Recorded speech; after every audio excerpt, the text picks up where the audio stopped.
Buenos días y bienvenidos a la sintonía de Agroradio. Si se acaban de incorporar, 11 y 14 minutos de la mañana. Bueno, esta semana, que llevamos toda la semana, a los compañeros tenemos un pitido de fondo, a los compañeros del control de sonido.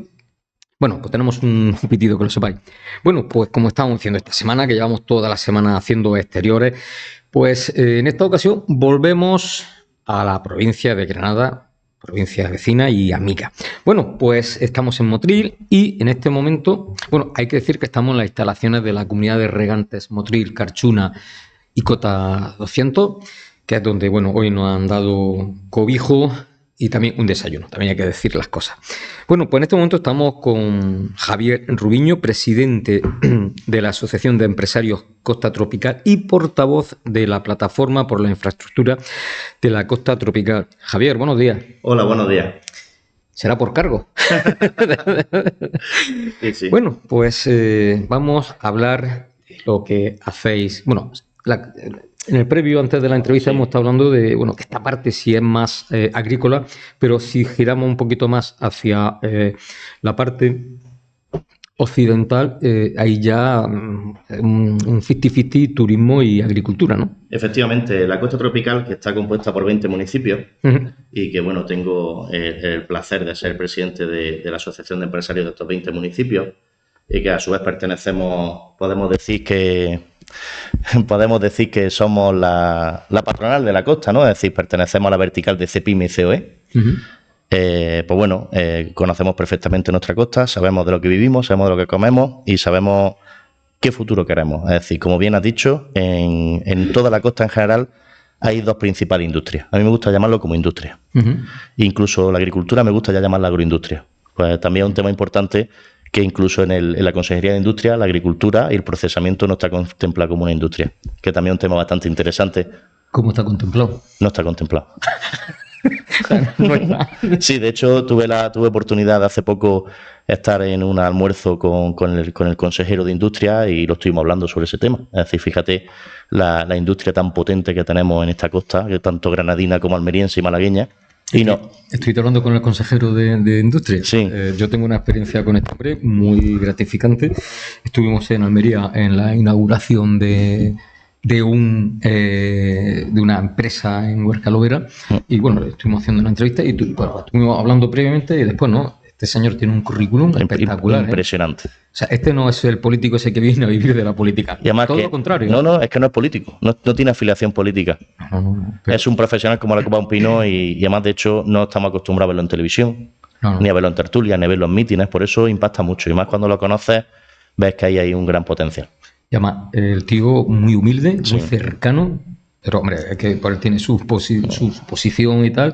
Pero a mí me sorprendió lo accesible que es, lo cercano y en fin, esa conversación que tiene el tío y te dice las verdades. Piensa lo mismo que tú y que yo, ¿eh? Hay un punto clave, y yo se lo reprocho a muchísimos políticos, cosa que a él no, y es que sabe lo que es ser autónomo, sabe lo que es tener una empresa, sabe lo que es pagar un trimestre y aplazar un trimestre de IVA, sabe lo que es contratar y sabe lo difícil que es producir a día de hoy con los bajos márgenes que hay, los altos costes salariales y sobre todo la gran carga fiscal que tenemos encima en lo alto todo el empresariado. Este señor vivía en Holanda y se ha venido desde Holanda dejando un alto cargo en una gran multinacional para ser consejero de Industria. Y cobrando casi 5 veces menos.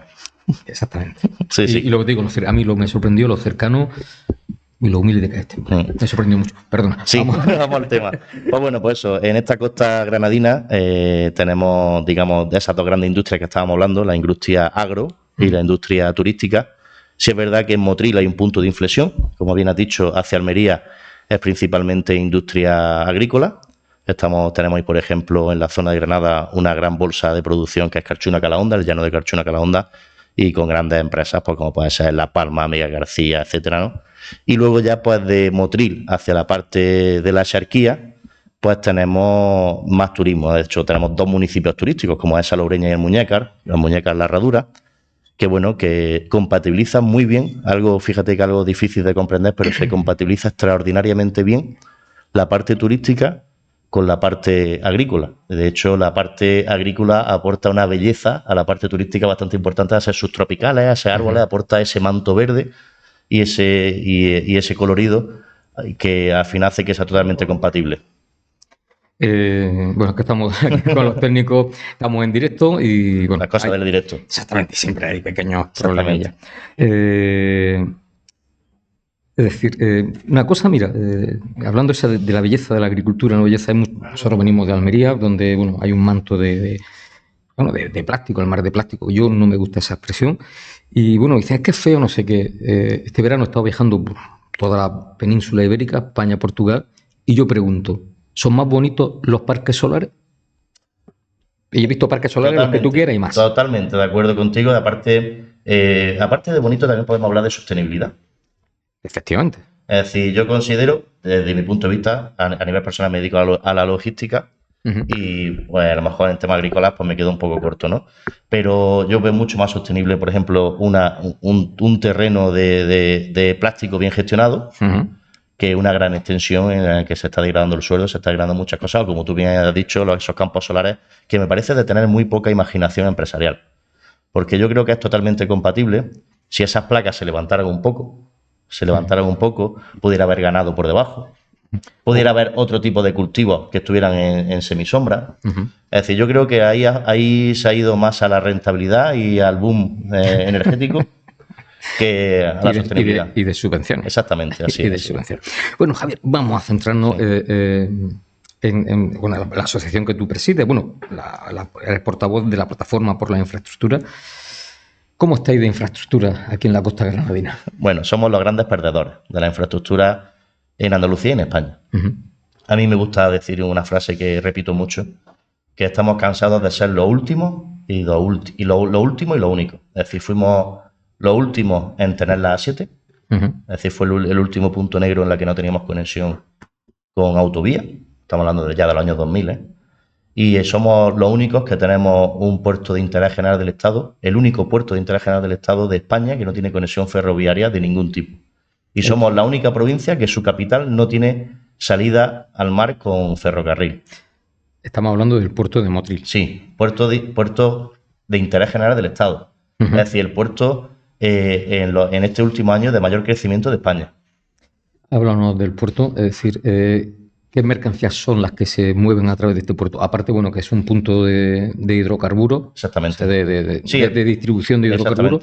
Pero aparte de eso, pues ¿qué mira, otras actividades? El puerto de Motril es muy especial y muy desconocido y es un puerto con gran potencial. Es decir, el puerto de Motril es el puerto que tiene más conexiones con el norte de África, Marruecos concretamente. Estamos hablando que tiene conexión con Alucemas, con Nador, con Almería y con Tánger. Aparte de eso, eso es mercancía RORO, que se llama roll-on, roll-off, es decir, camión que sube y que baja rodando, ¿no? Aquí no tenemos contenedores. Aquí tenemos camiones.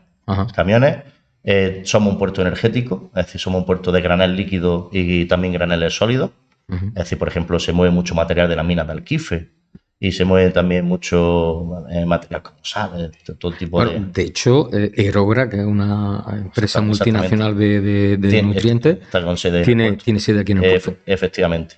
Y luego, aparte de ser ese gran puerto energético y de graneles, y también un puerto de mercancías rodadas por camión, también es un puerto que tiene pues la operación Paso del Estrecho, la OPE, pues tiene mucho movimiento de ese marroquí o de esa persona que vive en el norte de África, pues que bueno, tiene ese tránsito de pasajeros y luego aparte está teniendo un crecimiento, un puerto muy premiado, un puerto que ha tenido un crecimiento bestial a nivel de cruceros. Es decir, estamos teniendo un nivel de aumento de cruceros de visitantes de cruceristas que no nos lo esperábamos. Y luego también tiene una singular circunstancia a nivel logística el puerto de Motril, que como sabemos es el puerto más cercano del sur de España a Madrid. Y después también tiene otra característica que no tienen los puertos aledaños, y es que tiene capacidad de crecimiento. Es decir, por ejemplo, si vemos el puerto de Algeciras, el puerto de Málaga, el puerto de Almería, pues está rodeado por la ciudad. ¿Vale?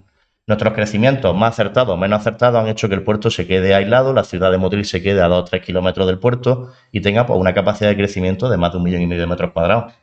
Entonces, pues eso es muy interesante. Y luego a nivel logístico es muy interesante que un camión que sale del puerto de Motril y va a su destino, pues no pasa por ninguna ciudad, no pasa por ningún semáforo, sino que directamente tiene el ramal de la A7 en el propio puerto.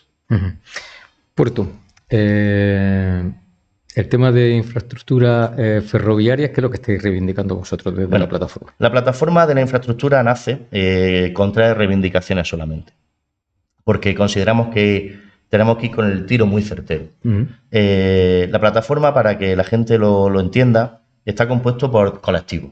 ¿Qué colectivos? Pues, por ejemplo, la Asociación de Empresarios de la Costa Tropical que presido, la Confederación Granadina de Empresarios, la Cámara de Comercio de Motril, la de Granada, la Comunidad General de Regantes del Bajo Guadalfeo, COAG, ECOAL, comerciantes, es decir, todos los colectivos que al final somos colectivos productivos y colectivos empresariales, pues conformamos esta plataforma que defendemos las conducciones de la presa de Rules, que quiero recordar para que los que no conozcan el tema, es una presa que se terminó hace 19 años.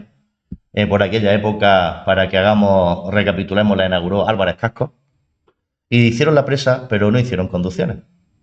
Es decir, algo sin sentido, ¿no? Hacer una presa y no la comunicas con nada. Pero recientemente, creo recordar que se han aprobado 2 desglosados. Sí. Bueno, se ha aprobado la puesta en obras. Sí, eso los compañeros de la comunidad te podrán dar datos mucho más certeros que yo. Pero básicamente este proyecto lo descomponen en 11 desglosados, que es algo que tampoco termino de entender, ¿no? Es decir, un proyecto que es las conducciones de Rules, las descomponen en 11 desglosados. Y de esos desglosados hay uno que es el 9, que ya está adjudicado y se espera que empiece la obra en breve. Hay otro que es el 3, que está en proyecto y se tiene que licitar. Y después los otros ni siquiera tiene proyecto y ni siquiera se espera licitación. Es decir, a mí me gusta simplificar las cosas. Yo soy un gran seguidor de la ley de la navaja de Ockham, ¿no? La respuesta más sencilla, la adecuada, ¿no?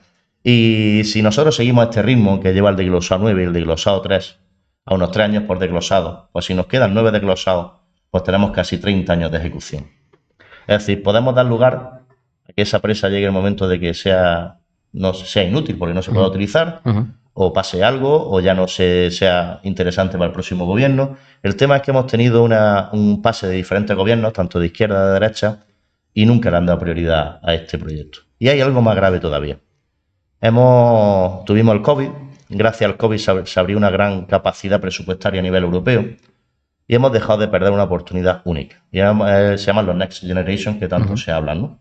Y es que teníamos la posibilidad de financiar, que estamos hablando de unos 400 millones más o menos, y teníamos la capacidad de financiar al 80% ese proyecto y el 20% restante que lo pagaran los usuarios, es decir, Regantes y los usuarios, ¿no? Y en ese momento, pues bueno, por incapacidad técnica de nuestros dirigentes y de nuestras administraciones, pues posiblemente el único que se pueda adherir a los fondos de Generation sea el desglosado número 9 y no ninguno más. Es decir, fíjate si hay incapacidad técnica en el gobierno, que se podía haber financiado el 80%, los demás lo hubieran pagado los usuarios, es decir, al Estado le hubiera costado 0. Y encima hubiera recuperado el IVA. Exactamente. Tú puedes hacer una actividad empresarial. Es decir, hubiera recuperado el 21% de IVA, con lo cual hubiera sido una ejecución rentable para el gobierno de España, y en este momento pues no han tenido capacidad técnica. Entonces, eso que nos lleva a ver cómo en la zona de Río Verde se cortan árboles por encima del injerto para poder recuperarlos dentro de unos cuantos años. Vemos como el ciclo económico, la rueda económica de la costa tropical se ha frenado en seco. Se ha frenado en seco porque al final esto es una rueda económica. Yo te lo comentaba antes, yo me dedico a la logística hortofrutícola y nosotros hemos visto como en estos últimos meses hemos descendido nuestra facturación aumentando clientes. ¿Por qué? Porque nuestros clientes no tienen kilos. O sea, hay empresarios, pero no hay producción. Exactamente. Entonces, pues baja la facturación, a mí que soy logístico, a ellos que son los productores, al de las cajas, al de los plásticos, a todo. Y al final, pues nosotros dejamos de comprar televisiones, dejamos de comprar electrodomésticos, al final todo es la rueda económica y todo se frena, porque a mí me gusta decir que el agricultor para mí es el primer empresario. Es decir, cuando hablamos de empresarios y hablamos de emprendedores, en muchos casos decimos que, bueno, es que el agricultor emprende todo, trabaja los 365 días del año, lo arriesga todo y muchas veces no sabe si va a tener una cosecha próspera o no. Es un gran empresa. Y ya hay lógicamente agricultores de todo tipo. Pero es que estamos hablando de un sector primario. E incluso En muchos casos no se está valorando a nivel educacional o a nivel formativo. Es decir, no le estamos dando valor a que en estas costas estamos produciendo ya no para España, sino para gran parte de Europa. Produciendo, importando, transformando, ¿no? Entonces también me duele bastante que desde las administraciones no valoren el gran trabajo productivo que se hace en esta costa. Y después, bueno, la plataforma, por terminar, también defendemos las defensas del litoral, que de aquí en la zona tenemos un gran problema, puesto que cuando se hizo la presa, ese gran aporte de tierra que se hacía desde Sierra Nevada, de esos áridos, pues eso es lo que alimentaba nuestras playas y hacía que crecieran nuestras playas y se mantuvieran. Al cortarse en la presa, eso ya no se hace esa aportación de sedimentos. Entonces estamos perdiendo nuestras playas. Y no podemos poner espigones, no nos dejan poner espigones. Es decir, esto es la pescadilla que se muerde la cola. Tanto ecologismo. Exactamente. Tanto ecologismo que no saben que esos espigones también ayudan a esa regeneración del fondo marino, tanto vegetalmente como con especies. Claro, aparte de que hay un punto de no retorno y eso no lo sabe la gente. ¿Y esto qué quiere decir? Cuando un litoral, una costa, una playa en concreto, pierde su arena en su totalidad, hay un punto en que por muchos espigones que haya, por mucha arena que aporte, nunca se va a recuperar. Entonces tenemos peligro de que en zonas muy turísticas como Salobreña, como Almuñécas, perdamos playas. Entonces, pues bueno, otro ataque más al círculo económico, ¿no? Entonces, bueno, pues la verdad que estamos muy abandonados a nivel de infraestructura. Somos unos gran envidiosos de nuestros vecinos de Almería y de Málaga. Bueno, Almería, Málaga otro color, pero Almería no tiene mucho que envidiar, ¿eh? Málaga es la campeona, Málaga es la campeona. En Almería lloráis con un ojo y aquí lloramos con dos. Pero en Almería también tenemos problemas, concretamente en el Ejido, ahí también en el litoral, hay, por lo que estaba hablando, se están reivindicando la construcción de diferentes espigones para eso, para regenerar la costa, ¿no? El tema de la infraestructura de red ferroviaria, pues estamos peor que vosotros, porque no pero tenéis. Bueno. Y ahí tenéis un proyecto, también un corredor bueno. El corredor mediterráneo pasa por vuestras costas. Es decir, tú fíjate, el corredor mediterráneo que se piensa para que la zona productiva de España, ¿no?, vaya a distribuir a Europa. Y llega a Almería, se va a Granada y de Granada baja a Málaga, dejando la zona productiva de la costa aislada. Pedimos el tren, no nos hacen ni caso. No tenemos apoyo del gobierno. El apoyo llega tarde y llega en periodo preelectoral, como es normal, que después no sirve para nada en la Comisión Europea. Pero es que a nivel de costa, a nivel de espigones, hemos tenido otra incapacidad técnica. Quiere decir, se hicieron los proyectos, se hicieron los estudios y ha pasado tanto tiempo que las corrientes han cambiado, con lo cual esos proyectos y esos estudios ya no valen. En fin, peor no puede ser, ¿eh? Exactamente. Pero bueno, te voy a decir una cosa, y perdona que te corte. A pesar de todo eso, fíjate, los grandes empresarios, me gusta más a mí, los empresarios agrícolas que tenemos en esta zona, me parecen un referente, porque a pesar de todas esas dificultades logísticas, a pesar de toda esa inversión, a pesar de esa falta de agua, vas a Berlín o vas a la Fruit Attraction o la Fruit Logística y ves como los líderes son los empresarios de las costas de Málaga, de Granada, de Almería y son referentes europeos. Eso es cierto. Es decir, fíjate, si tuviéramos infraestructura y si tuviéramos apoyo administrativo, imagínate lo que seríamos. Por lo mejor por eso precisamente somos tan buenos. Somos tan buenos y precisamente le damos miedo. Esto vamos a tener los controlaicos que no se disparen.